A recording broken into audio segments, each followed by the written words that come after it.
The Fortune 500 companies in the United States are the largest, most powerful companies often in the world. They're the pinnacle of US capitalism. In 1964, the average life expectancy of a Fortune 500 company was 61 years. Today, it's less than 18 years.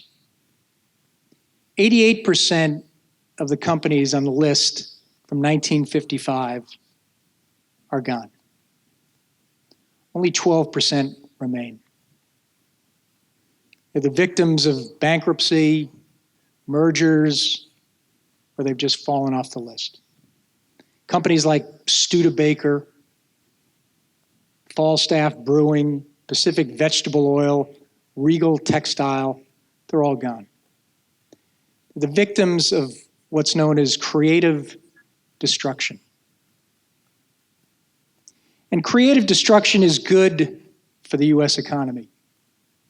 It ensures that only the most innovative, vibrant, well-managed companies survive.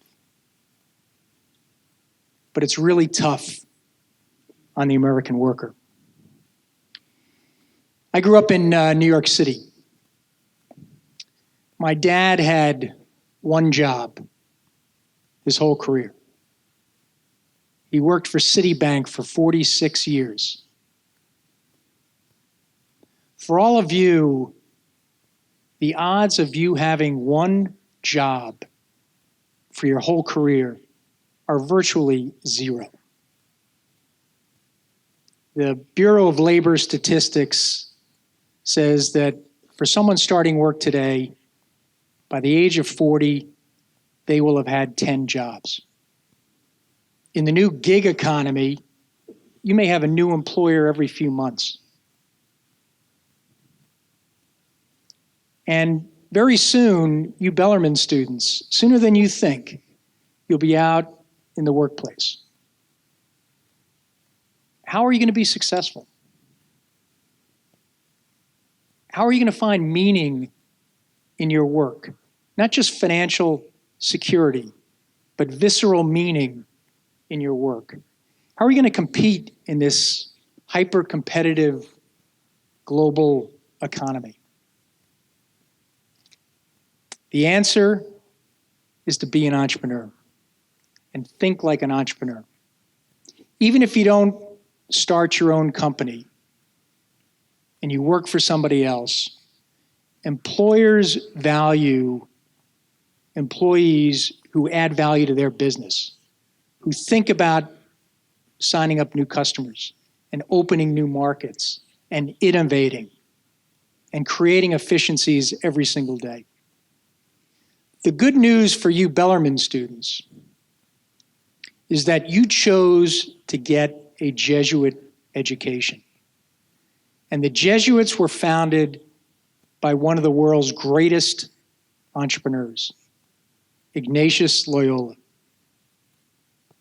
He was born in the Basque region of Spain in 1491. He started the Jesuits when he was 49.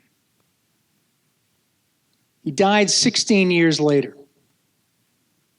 And in those 16 years, the Jesuits established 35 colleges across Europe, more than 2 a year. In the next 200 years, they ramped that up to more than 4 a year and had 800 colleges across Europe, Asia, and Latin America. He started with 9 guys. He called them the companions, 9 companions. And they were the definition of entrepreneurs. They went all over the world spreading the word. St. Francis Xavier was one of them. He went to India and Japan and Borneo and died in China. This is 1542. And he did it with little to no support, little to no capital. He had to learn the local languages and the local customs and fight all kinds of hardship.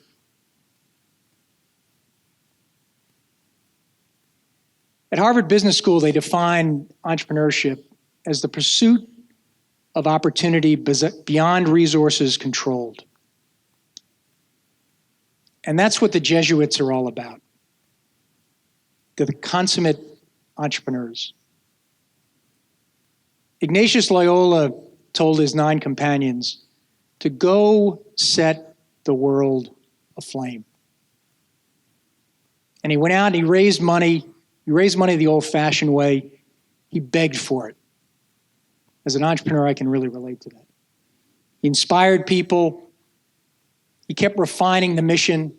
They didn't start out to build the greatest educational system the world had seen to date.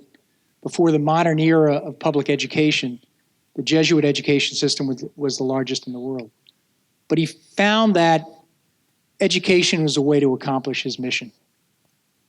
And they just got out there and did it. They adapted to change. When Ignatius started, his original idea was to go to Jerusalem and start a ministry that was focused on the Holy Land. It was the company of Jesus, and they were going to start in the Holy Land and focus on where Jesus was born and lived, in the Holy Land. Well, unfortunately, at the time, the Turks controlled the Holy Land. So he pivoted, and he went to Rome and started his global ministry there. They took risks as they went all over the world. They learned, they built a great team. They overcame all kinds of hardship, torture, starvation, sickness. And in a world where the lifespan of a Fortune 500 company is less than 18 years, they built a company that survived 500 years. But perhaps his biggest contribution was the examen, the spiritual exercises. And the examen is all about how to live a full life and how to find God in that life. And it calls for us to be attentive, to pay attention to our daily experiences, and then reflect on those. Reflect on the meaning of each of those experiences, and then take action. And in that action, be caring toward others. And the interesting thing about the examen and that process of discernment is that it's 100% relevant to an entrepreneur. It's the same process to be attentive, be reflective, and then take action. Often people come to me, often young people, and they say, "Hey, Bill, I want to start a business. I don't want to work for somebody else. I want to have the satisfaction of working for myself and building something. But I don't know what that something is. I haven't figured that out yet. How do I do that?" Well, if you wake up one morning and decide you're going to start a company, but you don't know what that company is going to do, your odds of success are pretty low. So my advice is always go find an industry where you have some passion and spend some time understanding that industry. Not superficially, but really understanding that industry. And then reflect on that. Where are the opportunities? What's working? What's not? What do my customers really need? How can I create value? And then take action. Develop a business plan. Think about how you're going to inspire people. Inspire people to share your vision. And how are you going to show constituents that you care? Your employees, your customers, your investors, your partners. I started CyberSourcing in 1994. And The original idea came to me when I was in the software industry. I was working for McAfee, the antivirus company.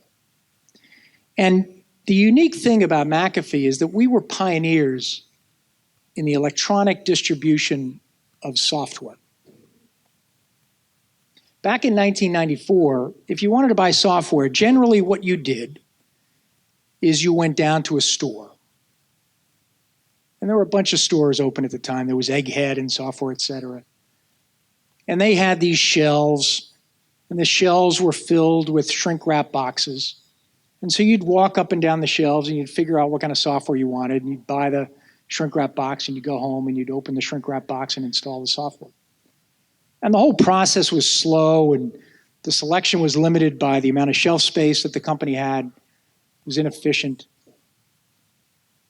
And then one day I saw the first demo of an internet browser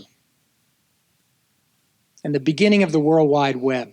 At McAfee, we distributed our software electronically, and we used the internet, but it was pre-web. Access to the internet at the time was through a green screen.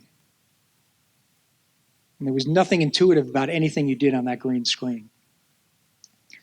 But when I saw that first browser, I knew the world had changed. And I knew the method for software distribution would change.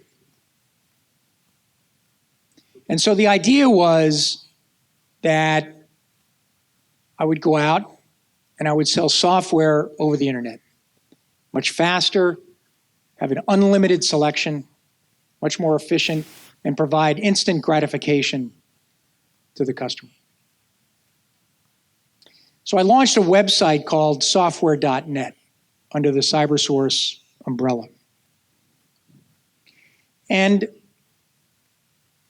one of the unique things about Software.net was we actually had a buy button on the website. Now that's hard to believe today, but back in 1994, the common wisdom was that you might shop on the internet, but you wouldn't buy things. You'd shop, you'd do the research, and then you go down to the store, or you do mail order or telephone order. But because the model at Software.net was instant gratification, we built a buy button that was connected to a real-time transaction processing system. So we could accept payment in real time, get the authorization, and let the customer download the software. And so I went out to all the big software publishers at the time, Microsoft, Symantec, McAfee, Adobe, Apple, and I got the rights to distribute their software electronically. And the buy button caught on. It didn't take long before other companies came to me and said, "Hey, Bill, we see what you've done with Software.net. We want to put a buy button on our website. Can we get access to that payment processing technology that you built?" So we started a second business unit. We called it Internet Commerce Services. And it was an outsourced buy button for anyone who wanted to sell products over the internet. And so from that idea and 16 years of hard work and great work by a great team of people, we sold to 300,000 customers. We processed 2 billion transactions a year worth over $120 billion with over 800 employees. But the point of that is that we never set out to be in the payment processing business. But we paid attention to our customers. We reflected on the experiences that we had. We listened to what they told us, and we acted. And we went through a similar process that Ignatius Loyola went through. And we endured the hardship, and we took the risks, and we adapted to change, and we built a successful business. Now, When I was in high school, it wasn't obvious I was going to be an entrepreneur. I went to Xavier High School in New York City, the Bellarmine of New York City. Maybe Bellarmine is the Xavier of San Jose. I think Xavier was first. But I went to Xavier, and then I went to Boston College. And like many of you, I was immersed in the Jesuit experience. And it affected me deeply and really gave me a framework for thinking about entrepreneurship, even if I didn't realize it at the time. And afterwards, I went to business school. It was the first time I was in a classroom without a crucifix on the wall. But all of you who are students at Bellarmine are incredibly lucky. Incredibly lucky. Because you're exposed to the framework that Ignatius Loyola set out almost 500 years ago. And it will help you find a vocation, a meaning in life. The theologian Frederick Buechner said, vocation is the place where your deep gladness and the world's hunger meet. In the Jesuit tradition, we talk about magis, the Latin word more, be more, do more, give more. If you follow the framework that Ignatius set out, you will find that intersection